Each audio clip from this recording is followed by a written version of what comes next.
Speaker Boji, Faustino Boji D. Sa isang pagsusuri, Oh. lumilitaw na siyang may pinakamalaking budget insertion Ba? sa DPWH. Itong 2026? Oo. 1.1 billion. Ba, jackpot. Oo. Baka naman hindi niya alam yan. Baka naman pinasok lang yan. Isabela 6 District ito, Jen. Oho. 2.68 billion pesos nadagdag sa distrito niya. Nako. Ang dami pala, oh. Nadagdagan nga yung mga... Insertion. Ano yan na? Yung unang bahagdan, region. Oo. Legislative district. Oo. District representative. Yes. Tapos DPW's proposed budget. Ano ibig sabihin nun? Yan yung budget niya dyan sa distrito na yan. Ayun, kasi Secretary Dizon yun. Itong House proposed DPW's budget. Yung version ng House.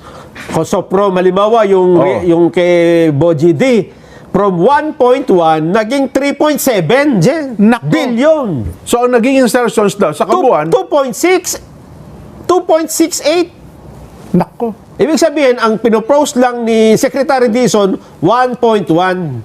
Billion. Pagdating sa House, naging 3.7. Ay, sinasabi nilang insertion. Kasi hindi naman yun ang pinopropose ng department. O hindi yung galing doon sa Hindi. mismong NEP. Dinagdagan. Oo. Pati pala si Chairperson Micaela Swansing, Oo. ang chairperson ng Appropriations Committee, ay meron din pong insertions. Ano na yan, Jen? Ha? Yan parang rank na yan. Mula sa pinakamataas. Ang sumunod ay yung APRO chairperson, di ba? Si Sonsing. Oo, si Ayan, Micaela. Oo, ang idinagdag niya sa budget ng DPWH, 1.7. Mas malaki pa ang idinagdag kaysa sa original. Ang original, 1.6 lang eh. Baka naman napakalaki ng mga proyekto niya doon sa kanyang ano. Itong pinapakita nating graph na ito, APCIJ ito. Oo. Base sa kanilang nakuhang listahan. At yung kanyang nanay ng APRO, Swansing din. Swansing, yes, Talaga yes, naman, Sultan Kudarat. Kung di ko nagkakamali, baka nanay niya po ito. Ayun nga, Sultan Kudarat, oh. Sultan Kudarat. Kasi dati ang sa distrito nitong si Micaela, tatay niya yan eh. Diyan niya ako nagtataka eh, mag-asawa, magkahiwalay eh. Yung isa na nasa Yung tatay no, sa Nueva Ecija. Bisiha, yung mananay, nandun sa Sultan Kudarat. Tingnan mo rin, no? 2.3 naging 3.8. 1.5 ang Insertion niya. Insertion. Oh, Billion po yan, ha? Christopher Gonzales, Region 8 ito. O Eastern Samar. Oh, ito 877. Pero meron pa rin ano pa rin Almost 1 billion pa rin. Uy, totoo ba ito? O, si Kong Toby. Toby Kong Chanco. Toby. Oh. Ang pinropose na sa Nabotas, sapagkat napakalit lang naman ang Nabotas, Alit lang. 362 million. Magkano dinagdag niya? 1 billion, 1.1 billion, pare ko. Nako. Saan pa ilalagay ni Kong Toby yung proyekto sa Nabotas? Ano yan? Pagpapatayo ng yung malaking, ang tagatin dito? Hindi, ano yan? Bulungan? Yung nasisira kasi yung ano dyan. Oo nga pala, yung dike, no? Yung dike. Siguro nga. Yung seawall, di ba? Di ba, pero teka lang, di ba tinututulan ni Kong Toby rin yung mga insertions na yan? Hindi. Di ba siya tutol dyan? Hindi ako tutol dyan. Ganun ba? Meron nga meron ako. Di ba? Di pala tutol, sorry. Tinututulan ko yung sarili ko? Sa Pangasinan, 6th District. Premisias, Agabas, Marilyn. Oo. Naku, 1.7, pare ko. Yes. So, dinagdagan niya, kanyang insertion, naging 740 million. Yung kanyang dagdag. Oo. Davao del Norte, 1st District. Uy, Di Carlo. Oo. From Aba. 4.8 naging 5.5. Pero laki nung kanya, initial pa lang, 4 billion, mahigit. Hindi, Almost 5 billion. Yan yung DPWH. Kaya nga, ibig ko sabihin, ano bang mga pagawa nyo sa kanila, Nung no? dinagdag na niya, naging 5 billion Naging 5 billion pa. Kalahating milyon. So, meron siyang insertion na almost 7 million. Oo, 700. Oh, 700 million. Dinagdag niya. Sa Region 11, Zamora Maria Carmen. Aba, ito ba yung yung bata pa? Yung kasama sa tag ito, prosecutor? 2 billion, 2.4. Oo. Naging 3.1 billion. Tapos, yung kasunod, 696 million ang kanyang insertion. at tinan mo yung kasunod na pangalan. Nako! Di na naman. At yung pangalan, Faustino Michael Carlos III. Pastino din. Oo. Hindi, anak siguro. Mga kabang, ay nako, 884 lang ang galing sa DPW, naging 1.5. So, dinagdag siya ng 668 million. Sige pa. Oh, Sumunod. Misamis Oriental, 2nd District. Oo. Tako, si Imano. Oo. Vicente Imano po ito. Oo. Ang laki niya pala. Initially, 5 billion. Hindi pa natuwa. Sa 5 billion, nakulangan pa. Ginawa pong 6.3 billion, pare ko. Sa susunod, magugulat ka kung sino yan. Surigao del Sur, 1st District Representative, Momo! Romeo Momo.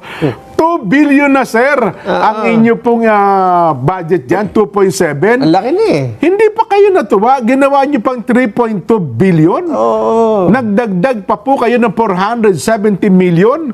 Paano nyo ubusin sa loob ng isang taon na proyekto yan? Kung Momo, ngayon pala nakasama siya doon sa kasuhan ng plunder ba yun? Oo, kinasuhan siya. Sarili. Oo, mag-isa siya. Ganon. Oo. Tapos nag-resign ata siya na miyembro ng House Contingent. Oo, ng BICAM. Sa Ng BICAM, yes. Oo, pero hindi daw siya magre-resign sa Congressman. sa committee. Committee siya ng DP ng di ba? Public Works. Public Works, Siya ang chairman ng House Committee on Public Works. Ba talaga naman? Yan ang kanyang expertise kasi. Expert. Sana, sir, yung pagiging expert ninyo dyan, ginawa nyo sa mabuting kaparaanan, ano? Oo. Ang kaso, ang ginawa nyo po para sa atay sa expert nyo sa, sa mga proyekto. Anyway, ito, Guimaras. Si JC Rahman Naba. Nako, 621. Ginawa po niyang 1.0646 billion. Liit-liit lang naman ang Guimaras. Ano ba ang gusto niyong proyekto dyan, no, ha? Lalo siguro patamisin yung mangga, no? Ang mangga ng Guimaras. Ako, ito pa. Aba! Si Jay Kunghun. Ba? Jeff Kunghun, ano? Zambales 1st District, 1.8 billion. Nag-request pa po siya ng dagdag, naging 2.1 billion. Grabe, ano? Ito po yung yung mister ni kung di ako nagkakamali. Na hindi na sila. Di sila pa rin, Sila ni pa rin? Aiko. Akala ko na gano'n na. Hindi. Nag-statement Lalo na silang lalo silang Ganun ba? Yes. Totoo ka?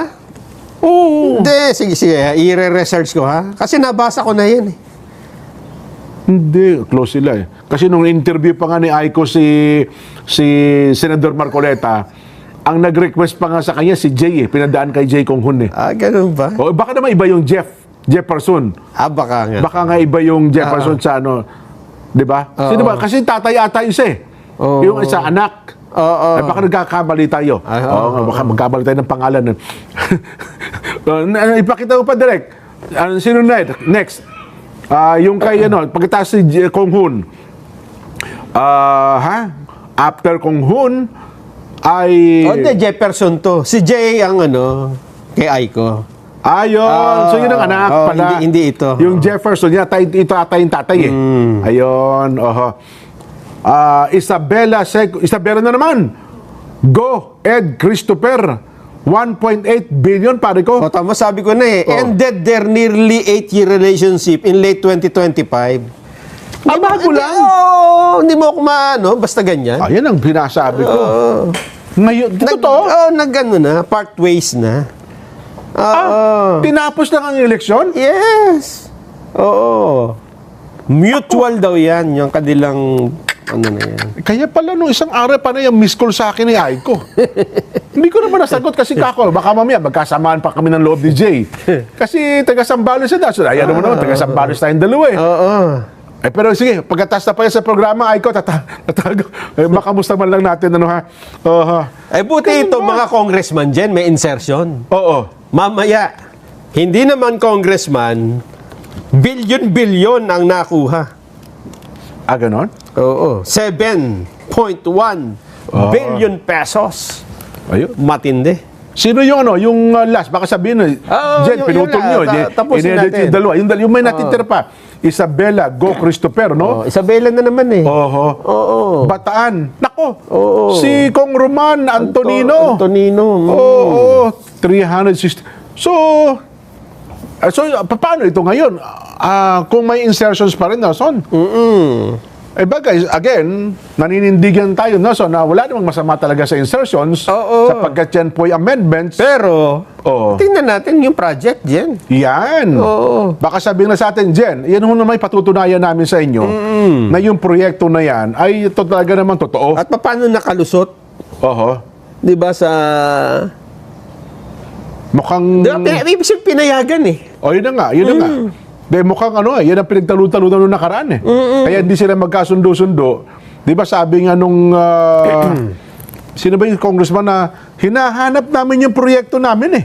Bakit wala eh? Nawala. Nawala. Oo. Ibabalik namin sa sa national government. Pero nakalipas sa isang araw, hindi na pala ibabalik, okay na. Ay, nako. Sa Senado ba? Walang ano? Hindi, binawasan nga nila eh. At hindi, yung mga senador, wala nakalista. Naku sila man. Kasi doon nakaraan, di ba, may mga insertions daw sila eh. Wala ngayon. No. Kasi nga, binawasan pa nila. Ayun. Hindi pa kasabi ng PCIJ, wala pa. Standby lang kayo dyan, ha?